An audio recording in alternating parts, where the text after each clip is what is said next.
Hello everyone, welcome to this channel zoology notes. आज की इस वीडियो में आपको बताऊंगी डिजीजेस ऑफ हनी बी। अगर ये टॉपिक आपका एग्जाम में लॉन्ग में पूछा जाएगा तो सबसे पहले आप हनी बी का इंट्रोडक्शन दीजिएगा। उसके बाद आप क्या बोलते हैं क्लासिफिकेशन भी ऐड कर सकते हैं। उसके बाद स्टार्टिंग कीजिएगा डिजीज ऑफ हनी बी। क्या होता है ये? Various type of honey bee diseases are found. बहुत सारे हनी बी के डिजीज पाए जाते हैं। दे आर एज फॉलो, जैसे pest and parasite, bacterial disease, viral disease, fungal disease, dysentery, chilled brood. इसमें से जो इम्पॉर्टेंट जो डिजीज़ है वही मैं आपको बताऊंगी। पहला, pest and parasite. Among pest and parasite following are the important disease. Pest और पैरासाइट में कौन से इंपॉर्टेंट डिजीज है? तो एक है भैरो एमाइट्स, इसको भैरो VARRO, वहाँ पे आप गैप भी दे सकते हैं, एमाइट्स। They are parasitic mites which feed on the body fluid of adult pupa and larva of bees. ये एक तरह का पैरासिटिक माइट्स होता है, मतलब कि परजीवी होता है, दूसरे के शरीर के ऊपर रहता है, इस तरह का माइट्स होता है। और ये क्या करता है, बीज के जो लार्वा होता है ना, बीज का लार्वा और प्यूपा एडल्ट के फ्लूइड को ये फीड करता है, मतलब खाता है। दे आर स्मॉल रेड और brown spot on the thorax. इसमें क्या होता है ना कि उसके थैरक्स पर स्मॉल रेड ब्राउन स्पॉट देखने को मिलता है। This mites carry many virus and damage. This mites carries very viruses and damages तभी। ये जो माइट्स होता है बहुत सारे वायरस को कैरी करता है और ये बीज को जो होता है बहुत ही डैमेज करता है, मतलब एक तरह से खतरा पहुंचाता है उसको।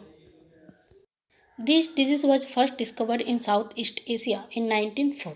क्या होता है 1904? क्या होता है कि जो डिजीज़ है ये सबसे पहले डिस्कवर किया हुआ था साउथ ईस्ट एशिया में 1904 में। Now A days this disease found in all over the world. अभी के टाइम में ये पूरा वर्ल्ड में पाया जाता है, सिर्फ ऑस्ट्रेलिया को छोड़कर।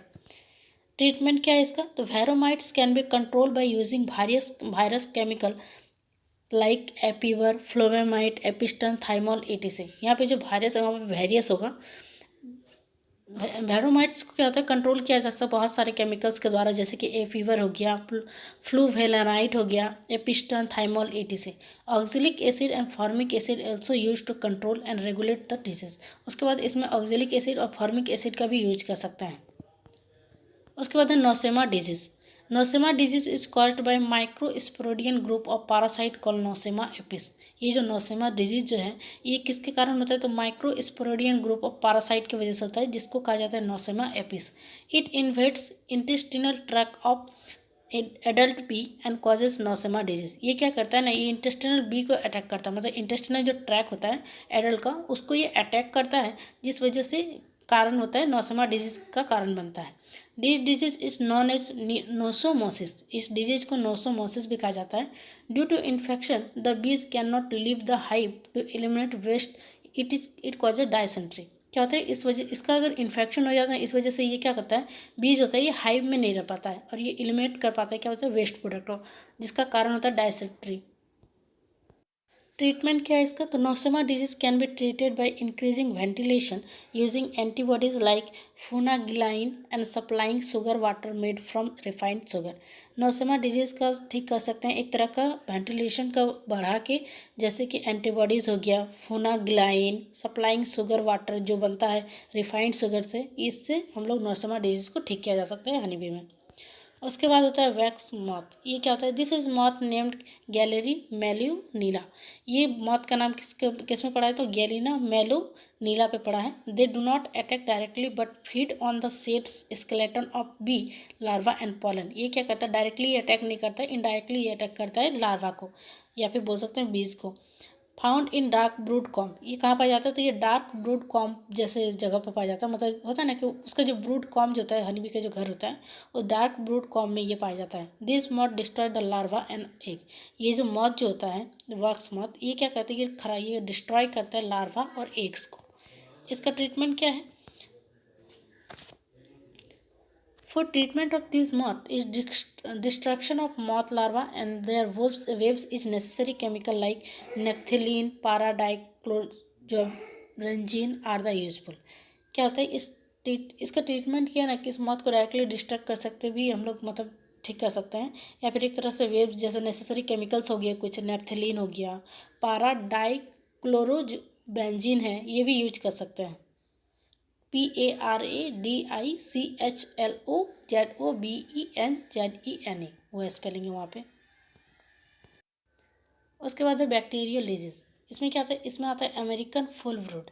American full brood is a serious disease of honey B. American full brood जो होता है एक तरह का बहुत ही भयानक, मतलब बहुत ही सीरियस डिजीज होता है हनी बी में। It is caused by spore forming bacterial called पैनी बेसिलस लार्वा। ये किसके कारण होता है, तो पैनी बेसिलस लार्वा की वजह से होता है। ये एक तरह का स्पोर फॉर्मिंग बैक्टीरिया होता है। It occur throughout the world, ये पूरे वर्ल्ड में पाया जाता है। The bacteria kill the larvae in the brood cell. ये क्या करता है, ये ब्रूड सेल के लार्वे को ये किल करता है, मारता है। उसके बाद सेकंड बैक्टीरियल डिजीज होता है यूरोपियन फुल ब्रूड। ये क्या होता है, European foul brood of honey bee is caused by bacteria melissococcus plutonius. ये जो यूरोपियन फुल ब्रूड जो होता है डिजीज, जो हनी बी में एक डिजीज होता है, ये किसके कारण होता है, तो एक बैक्टीरिया है मेलिसोकोकस प्लूटोनियस, इसकी वजह से होता है। The disease is spread by mechanical contamination of honeycomb and therefore the parasite from year two year. ये क्या कहते हैं, ये किसके कारण होता है, तो एक तरह से मैकेनिकल कॉन्टामिनेशन, हनी बी का जो मैकेनिकल कॉन्टामिनेशन होता है उसके फैलने से ये डिजीज होता है। उसके बाद है फंगल डिजीज। स्टोन ब्रूड इसमें फर्स्ट आएगा। Stone brood is a fungal disease that affect adult honey bee and the brood. Stone brood एक तरह का फंगल डिजीज होता है जो इफेक्ट करता है एडल्ट हनी बी को और ब्रूड को। The main species of fungi responsible for the disease in honey bee as aspergillus flavus and less frequently aspergillus fumigatus. क्या होता है कि इसका जो फंगी, मतलब इस तरह का जो डिजीज होता है, फंगी एक तरह का रिस्पॉन्सिबल होता है डिजीज के लिए। इसका एक मेन, ये किसको करता है, तो ये एस्परगिलस फ्लेवस को ये ज़्यादा करता है और कम करता है एस्परगिलस फ्यूमिगेट्स को। The disease is transmitted by food और थ्रू डायरेक्ट कॉन्टैक्ट। ये डिजीज फैलता है फूड के द्वारा या फिर डायरेक्ट कॉन्टैक्ट के द्वारा। उसके बाद है वायरल डिजीज। इसमें है sac brood disease. Sac brood is a virus disease attacking apis mellifera brood. ये जो सैक ब्रूड डिजीज होता है ये किसको अटैक करता है, तो ये एपिस मेलिफेरा ब्रूड को ये अटैक करता है। In the disease larvae fail to pupate after 4 days। इस डिजीज में क्या होता है ना, इस डिजीज के कारण लार्वा जो होता है वो फेल हो जाता है प्यूपेट के फॉर्म में बदलने के लिए आफ्टर 4 दिन के बाद। Dysentery. Dysentery is a condition resulting from a combination of long period inability to make cleaning flight, which occur generally in cold weather.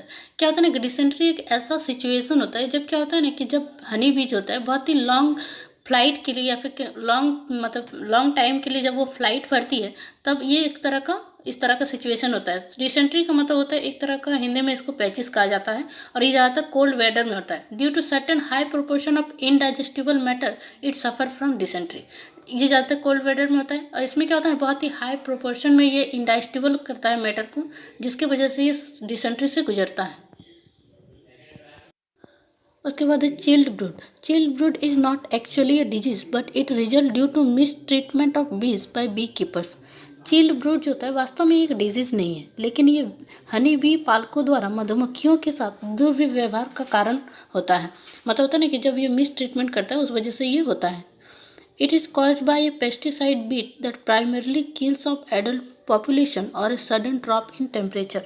ये कब होता है, तो ये एक तरह का कीटनाशक बीट के कारण होता है जो मुख्य रूप से आबादी या तापमान में अचानक गिरावट को मारता है।